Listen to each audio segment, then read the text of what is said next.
Gisemento na ang dalan padulong sa paragliding site sa may maasim Sarangani Province. Lisod kini nga dalan, tungod tungason ang may halos 2.1 kilometers padulong sa paragliding site. Puabot kuno ang slope niini sa 45 degrees. Ug sa padayong training ni Pambansang Kamao Manny Pacquiao, ang tungason nga dalan iyang gisulayan sa pinakaunang higayon.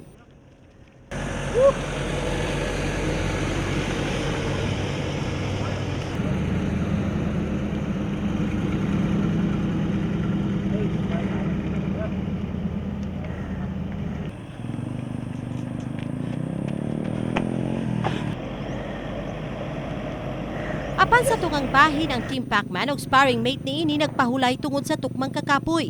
Apan si Pacman nagpadayon. Gani gabakta sa lamang kini usahay tungod sa grabing tungason.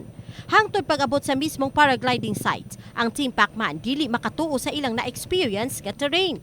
Gani, giagi lang ni Manny sa katawa ang matudpak kalisod sa iyang pagsaka sa lugar, nga miabot sa puntong dili na unta kini mulahos. Sa pangutanang mubalik pa siya sa lugar, kini lamang ang iyang tuba.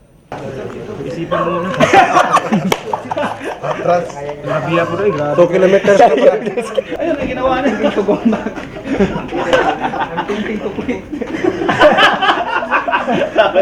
Apan gidayeg ni Manny Pacquiao ang paragliding site, usa ka lugar kuno kining angay ipromotar sa Sarangani. Maganda. Dapat lang maging tourist spot itong lugar na ito dahil napakaganda ng view, iba yung atmosphere pag nandito ka, iba yung feeling mo. Ilabihan na ang ginahimong training karon ni Manny agig pagpangandam sa iyang duwa batok kang Timothy Bradley sa Amerika karong Abril. Apan kumpiyansa si Coach Freddie Roach kay Manny tungod sa kondisyon ni ining gipakita sa karon. Great, he's in great shape.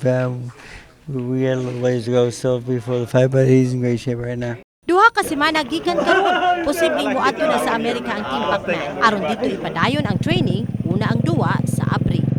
Jen Solis, Brigada News.